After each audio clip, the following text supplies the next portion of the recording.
যখন অশ্লীলতার মহামারী ছড়িয়ে পড়বে তখন আলেম জালেম সব ধ্বংস। তো এটা ছড়িয়ে পড়ার মূল বিষয়টা হচ্ছে পর্ন। এই পর্ন এবং নীল সভ্যতা, নীল দর্পণের মধ্য দিয়ে সারা ওয়ার্ল্ড ওয়াইড আজকে এটা ছড়িয়ে পড়েছে। মুসলিম কান্ট্রিগুলোতে এগুলো ইউজিং দিন দিন বাড়ছে। সো এটাকে কিভাবে ব্লক করবেন? যদি উপর থেকে ব্লক না করে, যদি উপর থেকে ব্লক না করা হয়, তাহলে আপনাকে আপনার সেলফোনে, আপনার পিসিতে, আপনার ল্যাপটপে এমন সফটওয়্যার বা কিছু ইনস্টল করতে হবে যে এগুলো যেন দেখা না যায়। এরপরেও বাঁচা খুব মুশকিল। ফেসবুকে ঢুকবেন, আপনার চোখের সামনে চলে আসবে। ইউটিউব স্ক্রল করবেন, চোখের সামনে চলে আসবে। কি করবেন? এই জন্য আজকে একজন বুজুর্গ আলেম, যার পিছনে আমরা জুমার নামাজ পড়েছি, আমাদের দেলোয়ার হোসেন হুসুর আকবর কমপ্লেক্সে, উনি বলছিলেন একজনকে যে স্মার্টফোন থাকলে ভেঙে ফেলতে হবে, তাছাড়া তুমি বাঁচতে পারবে না। চোখের একজন প্রশ্ন করেছে চোখের হেফাজত কেমন করে করবো, তিনি বলছিলেন স্মার্টফোন ভেঙে দেবো। এটাও তো পসিবল হচ্ছে না, সবাই তো করতে পারছে না, অনেকের প্রয়োজন আছে। সেক্ষেত্রে ফাত্তাকুল্লাহ মাস্তাতাতুম, তোমরা সাধ্যমতো আল্লাহকে ভয় করবে। আর যখন আপনি দিনী পরিবেশে থাকবেন, নামাজ পড়বেন, কোরআন তেলাওয়াত করবেন, বেশি বেশি আল্লাহ জিকির করবেন, আল্লাহর প্রতি দাওয়াতি কাজ করবেন, হ্যাঁ, দিনী মানুষের সংস্পর্শে থাকবেন। তারপরে আপনি বিয়ে করেছেন, বাসায় স্ত্রী আছে, লজ্জাস্থান হেফাজত করার জায়গা আছে, ঠিক আছে, আপনার পবিত্র জায়গা আছে এবং আপনি তার সাথে হ্যাপি, আপনার মনের মতো একজন স্ত্রী আপনি পেয়েছেন, তখন কিন্তু দেখবেন এই বিষয়গুলো থেকে আপনি খুব সহজেই বের হয়ে আসতে পারছেন। তো যাই হোক, পর্ন সাইটগুলো থেকে আমাদের বেঁচে থাকা আবশ্যক। আর অল কাইন্ডস অফ ড্রাগস, যত রকম ড্রাগস আছে, এই ড্রাগসগুলো থেকে আমাদেরকে বেঁচে থাকতে হবে। ড্রাগস মানে বোঝাচ্ছি মাদক। এটাও এই পর্নোগ্রাফি, রেপ, সমকামিতা, এগুলোর পিছনে ড্রাগসের একটা বড় ভূমিকা আছে, ঠিক আছে। আর সবাই যার যার ধর্মের প্রতি অনুগত থাকতে হবে। দেখেন, আমি বললাম হিন্দু ধর্মে পর্দার কথা আছে, খ্রিস্টান ধর্মে পর্দার কথা আছে। তারা যে জিসাস ক্রাইস্ট বলে, তারা যে জিসাস ক্রাইস্টের কথা বলে না, ওই যে মারিয়াম আলাইহিস সালামের কোলে দেখায় যে বাচ্চা, ওদের চার্চে দেখেন না, দেখেছেন না ছবিটা? যদিও ছবির কোনো ভিত্তি নাই, তারপরে দেখবেন যে ওখানে মাদার মেরির গায়ে যে পোশাকটা আছে, এটা শালীন পোশাক। খেয়াল করেছেন? তার গায়ে কিন্তু শালীন পোশাক আছে, কিন্তু ওই সভ্যতা কিন্তু এই পোশাক পরছে না, কারণ ওই সভ্যতা এই পর্নোগ্রাফি ছড়িয়ে দিচ্ছে। তাহলে ধর্মের সাথে কিন্তু এদের কোনো সম্পর্ক নাই। আদতে এই শ্রেণীর মানুষের সাথে ধর্মের কোনো সম্পর্ক না। তারা মুসলিম না, হিন্দু না, খ্রিস্টান না, বৌদ্ধ, এটা কিছুই নেই। এরা আসলে ওই যে শয়তান, ইউয়ারি সাওয়াতিকুম ওয়ারিশা, ওই আয়াতের পরে বললাম ইউবদিহুমা মা উরিয়া আনহুমা সাওয়াতিহিমা, ওই যে তোমাদের লজ্জাস্থান উন্মুক্ত করে ফেললো, এর সাথে এরা জড়িত, ওই শয়তানের সাথে এরা জড়িত। সবাই আমরা যে যার ধর্ম পালন করি, কোনো সমস্যা নাই। যার যার ধর্মের প্রতি আমরা অনুগত থাকি, ইনশাল্লাহ দেখবেন সব ধর্মের মূলনীতির মধ্যে মিল আছে। মূলনীতির মধ্যে মিল থাকলে ইনশাল্লাহ আমরা সাম্যের সমাজ করতে পারবো ইনশাল্লাহ। আর যত রকম অপসংস্কৃতি আছে, এগুলোকে না বলতে হবে এবং পরকালীন চেতনাকে জাগ্রত করতে হবে যে আল্লাহ পাক আমার প্রত্যেকটা কাজ অবজার্ভ করছেন, নোট করছেন, প্রতিটা কাজের জন্য আমাকে আল্লাহর সামনে জবাবদিহি করতে হবে। এই সেন্স আমাদের থাকলে ইনশাআল্লাহ তাআলা আমরা পাপগুলো থেকে বেঁচে থাকতে পারবো। আর সর্বশেষ কথা হচ্ছে যে আমরা সবসময় মনে রাখার চেষ্টা করব, অলওয়েজ আমরা একটা কথা মনে রাখার চেষ্টা করব যে আমাদের সম্মানিত পিতা এবং মাতাকে শয়তান তাদের গায়ের কাপড় খুলে ফেলেছিল। এই একটা কথা যদি আমরা মনে রাখতে পারি আজকে, যে আমাদের পিতা এবং মাতার গা থেকে কাপড় খুলে ফেলেছিল শয়তান, আমি সেটা হতে দেব না, আমি আদমের সন্তান হয়ে সেই পথে পা বাড়াবো না, আমার পরিবারকে বাড়াতে দেব না, আমার সন্তানকে সে আদর্শে গড়বো না। ইনশাআল্লাহ তাআলা আল্লাহর নুসরা, সাহায্য আপনার সাথে থাকবে। শয়তান এবং তার অনুসারীরা আপনার কোনো ক্ষতি করতে পারবে ইনশাআল্লাহ। নবী সাল্লাল্লাহু আলাইহি ওয়াসাল্লাম শেকড়টা উপরে ফেলার পরেও কিন্তু কিছু ভবিষ্যৎবাণী করে গেলেন। এই জায়গা থেকে শেষ করছি। নবী সাল্লাল্লাহু আলাইহি ওয়াসাল্লাম সোনালী সমাজ প্রতিষ্ঠা করার পরেও কিন্তু কিছু ভবিষ্যৎবাণী করে গেলেন। এক, আমার উম্মতের মধ্যে সমকামিতা ছড়িয়ে পড়বে। কখন? শেষ জামানায়। আমার উম্মতের মধ্যে মূর্তি পূজাও শুরু হবে, এটাও এসেছে হাদিস। ততক্ষণ পর্যন্ত কিয়ামত হবে না যতক্ষণ আমার উম্মত মূর্তি পূজা করবে না।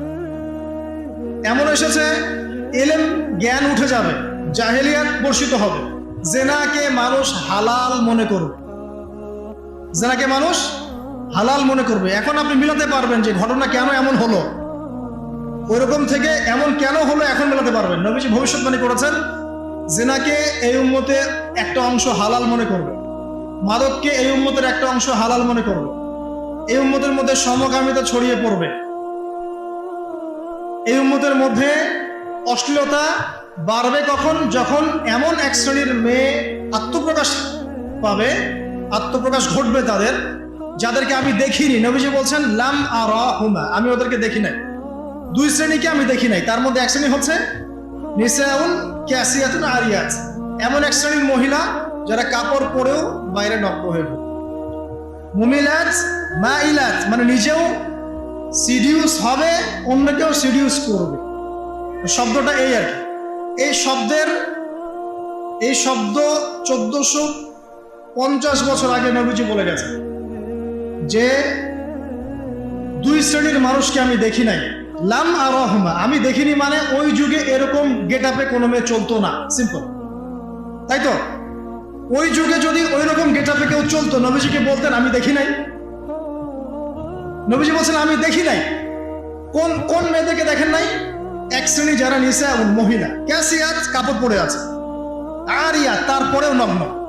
ব্যাখ্যা করতে হবে, তার মানে কাপড় পরেও নগ্ন শ্রেণীর মেয়েরা নবীর যুগে ছিল না। এটা কোন যুগে দেখা যায়? এখন দেখা যায়, এই লাস্ট 100-150 বছরে দেখা যায়। 100-150 বছর আগেও দেখতে পারবেন আপনি, 100 বছর আগে ঘেটে দেখেন, পারবেন না দেখতে। এই যে ব্রিটিশ পিরিয়ডও দেখেন, ব্রিটেনরা যখন শাসন করছে না সারা ওয়ার্ল্ডে, তখনও আমাদের নানি দাদির দাদি ওদের গেট আপ দেখেন, তাদের গেট আপ কিরকম ছিল না। তারা কিন্তু বলে নাই 1000 বছর থেকে আমরা করছি, এগুলো বলেছিল। আচ্ছা, তো নবীজি বলছেন মুমিলাত মাইলাত, এরা নিজেরা আকৃষ্ট হয় এবং আকৃষ্ট করে। আপনি কি জানেন সিডিউসের অর্থ কি? এটা সম্পূর্ণ অপপ্রয়োগ হয়েছে। অনলাইনের যুগ, মানুষ মানে হুজুকে মাতাল। অক্সফোর্ড আর কেমব্রিজ ডিকশনারি ঘাটেন, অক্সফোর্ড আর কেমব্রিজ ডিকশনারি ঘেটে সিডিউস শব্দ লিখে সার্চ দেখবেন, ওখানে লিখে আছে যে seduce is a kind of sexual activities where you are enticing someone in a relationship with you, illegal sexual relationship with you, মানে you are enticing someone in a illegal sexual relationship with you, মানে seduce হচ্ছে এমন জিনিস যে আপনি কাউকে আপনার দিকে অবৈধ সেক্সুয়াল সম্পর্ক করার জন্য আকৃষ্ট করছেন। তাহলে আকৃষ্ট যে করে সে অপরাধী, যাকে করা হচ্ছে সে অপরাধী? খুঁজেন, গুগলে গিয়ে সার্চ দেন, seduce is a kind of sexual activities যেখানে আপনি you are enticing someone in a illegal sexual relationship with you, যার আপনার থেকে কম এক্সপিরিয়েন্স আছে। পড়ে দেখেন, কেমব্রিজের মধ্যে লেখা আছে যে এমন একজনকে আপনি আপনার দিকে সেক্সুয়ালি প্রলুব্ধ করছেন, ইন্টাইস করছেন, যার আপনার বিষয় সম্পর্কে জ্ঞান কম, আপনার সাথে সেক্সুয়াল বিষয় সম্পর্কে তার জ্ঞান কম, আপনার জ্ঞান বেশি। আপনি তাকে প্রলুব্ধ করছেন আপনার দিকে সেক্সুয়ালি অবৈধ সম্পর্ক করার জন্য। এটাই হচ্ছে মুমিলাত মাইলাত। হাদিসের শব্দের সাথে মিল আছে? মিল আছে। তো এখানে যে আকৃষ্ট করছে সে অপরাধী, না যে আকৃষ্ট হচ্ছে সে অপরাধী? তাহলে নিঃসন্দেহে যে আকৃষ্ট করছে সে অপরাধী। আর তার অপরাধের কারণটা এখানে কি? তার পোশাক এবং তার দেহের প্রদর্শনী নয়, নাকি অন্য কিছু? নিঃসন্দেহে এটা। এবং এটা ভালো পোশাক পরেও মানুষ অন্য কাউকে আকৃষ্ট করতে পারে। ভালো পোশাক পরে আছেন কিন্তু কথার মাধ্যমে আকৃষ্ট করতে পারেন, ফোনের কলসের মাধ্যমে আকৃষ্ট করতে পারেন, ডেটিং এর মাধ্যমে আকৃষ্ট করতে পারেন, অন্যভাবেও করতে পারেন। এখানে শুধু পোশাকটাই মূল ইস্যু নয়, এখানে আরো অনেক ব্যাপার আছে। একই সাথে আমরা যে নীল সংস্কৃতির কথা বললাম, এগুলো যখন প্রত্যেকে ঘরে ঘরে দেখছে, তখন সবাই কি ভিতর থেকে পশু হয়ে যায়নি? তখন তো খুব সহজেই একটা মানুষ প্রলুব্ধ হবে এবং তখন ধর্ষণ বাড়বে, জেনা বাড়বে, পরকীয়া বাড়বে এবং এই পরিসংখ্যানগুলো বাড়তে থাকবে। এখানে সলিউশন কে দিবে? সলিউশন দিবে শুধুমাত্র সেই সভ্যতা যে সভ্যতার সময় জেনার হার ছিল 0.00001%। ওই সভ্যতা যখন রেপের হার 0.00001%, সুদের হার 0.00001%, দুর্নীতির হার 0.00001%। এটা কোন সভ্যতা? এটা ওই খোলাফায়ে রাশেদার সভ্যতা। ওইখানে রেয়ার একটা মানুষ খুঁজে পাওয়া যায় মদ খায়, একটা মানুষ খুঁজে পাওয়া যায় হয়তো জেনা করেছে, একটা মানুষ খুঁজে পাওয়া যায় দুর্নীতি করেছে। 99% পিউরিফাইড। তো ওই সভ্যতা কিসের আলোকে এরকম হলো আর এখন কেন হতে পারছে না? এটা প্রশ্ন না, এটা বড় কোশ্চেন। তাহলে এখন আমরা আসি সমাধান কিভাবে করতে পারি, মানে কি কি কাজ করলে আমরা আসলে ওই জায়গায় যাওয়ার, আল্লাহ যদি চান কবুল করেন আমরা ওই জায়গায় যেতে পারবো ইনশাআল্লাহ আযজা ওয়া জাল। তার জন্য আমি কিছু পয়েন্টস ফাইন্ড আউট করেছি। যারা জ্ঞানী আছেন তারা আরো অনেক পয়েন্টস ফাইন্ড আউট করতে পারবে, এটা আমার ক্ষুদ্র জ্ঞানের প্রচেষ্টা। ওয়া তাওফীক ইল্লা বিল্লাহ। প্রথম যেটা সেটা হলো, দেখুন যে প্রথমে আমাদের জ্ঞানের স্বল্পতা আছে। যদি আমরা সবাই ইসলামের সঠিক জ্ঞানটা অর্জন করতে পারতাম এবং পরকালীন চেতনা থাকতো, তাহলে কিন্তু কোনো মানুষের পক্ষে না অশ্লীল হয়ে চলা সম্ভব, না অশ্লীলতার খপ্পরে পড়া সম্ভব। এটা প্রথম কথা। দ্বিতীয় কথা হচ্ছে,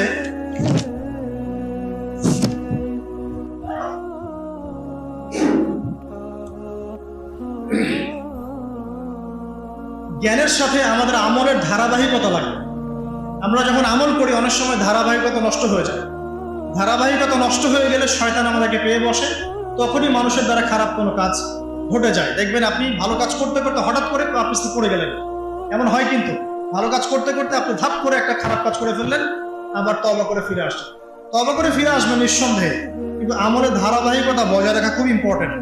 3 নম্বর দেখুন সালাত। সালাত যখন আমরা 5 ওয়াক্ত মসজিদে আসবো, আমাদের আধ্যাত্মিক জগৎটা, আত্মিক জগৎটা পরিশুদ্ধ থাকবে, তখন ইনশাআল্লাহ তাআলা আল্লাহর বিধান মেনে চলা আমাদের জন্য সহজ হবে ইনশাআল্লাহ। 4 নম্বর বলতে পারি কোরআনের সংস্পর্শ। কোরআনের সংস্পর্শে যখন আমাদের যুব সমাজ থাকবে, ইনশাআল্লাহ তাআলা তারা আল্লাহর হুকুম আহকামগুলো মেনে চলতে পারবে এবং শয়তানের ওই খপ্পরগুলো থেকে তারা বেঁচে থাকতে পারবে ইনশাআল্লাহ। এরপরে আমরা বলতে পারি ইসলামিক অনুশাসনের কথা।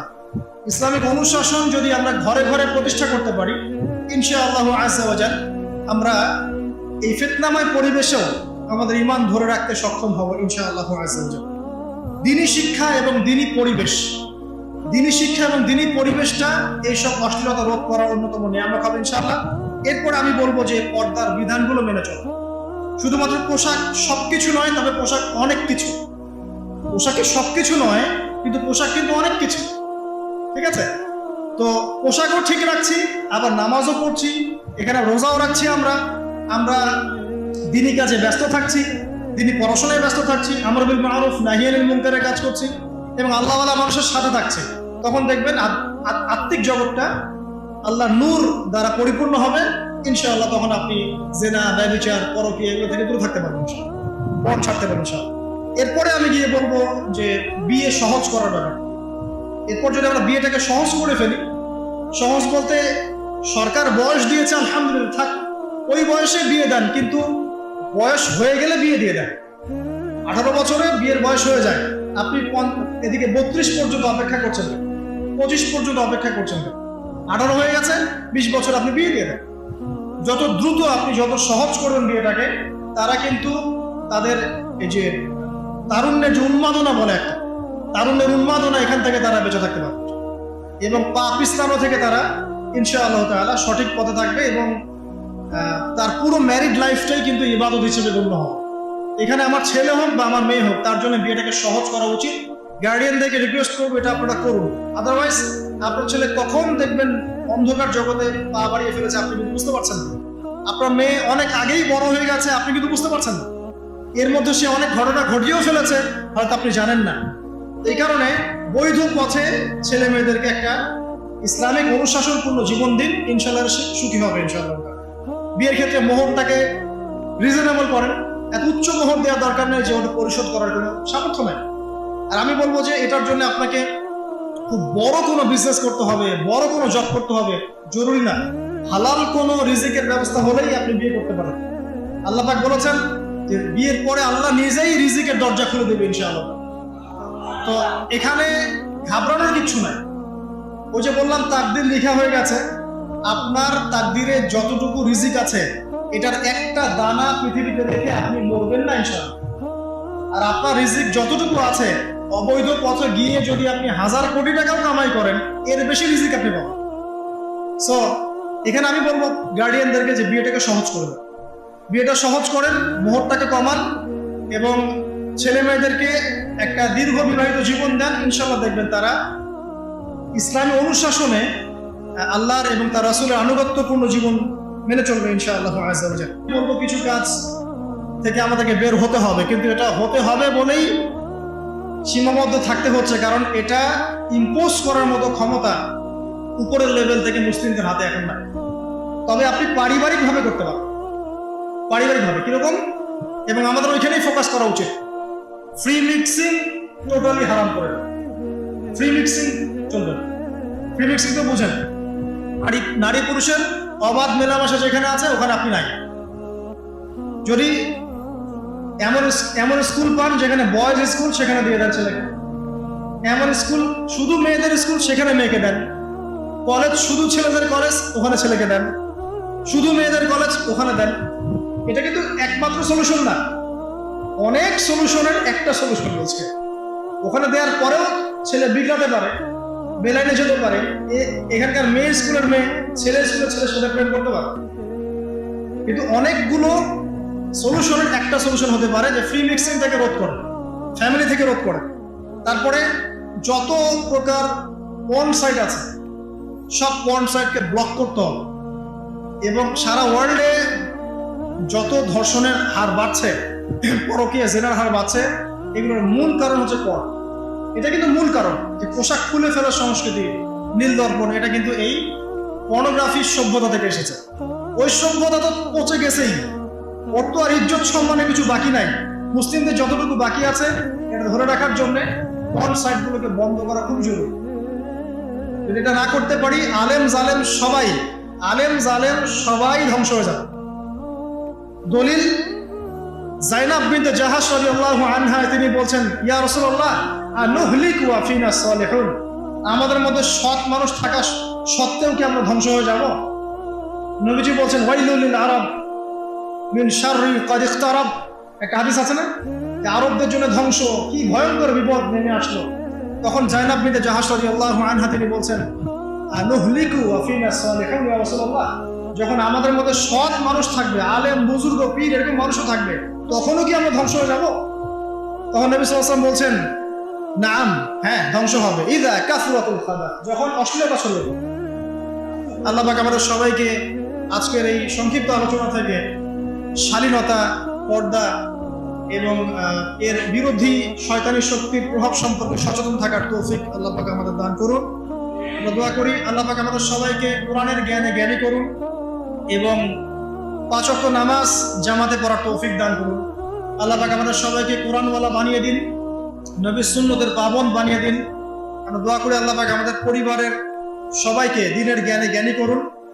আমাদের মা বোনদেরকে খাস পর্দায় থাকার তৌফিক দান করুন, ছেলেদেরকেও পর্দা করার তৌফিক দান করুন।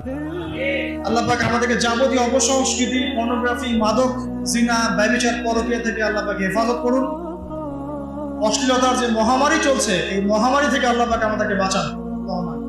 এবং জিন শয়তানের সহযোগী হয়ে যে মানুষ শয়তানরা আজকে আমাদের গা থেকে কাপড় খুলে ফেলার চেষ্টা করছে, এদের অপতৎপরতা থেকে আল্লাহ পাক আমাদেরকে হেফাজত করুন। আমিন।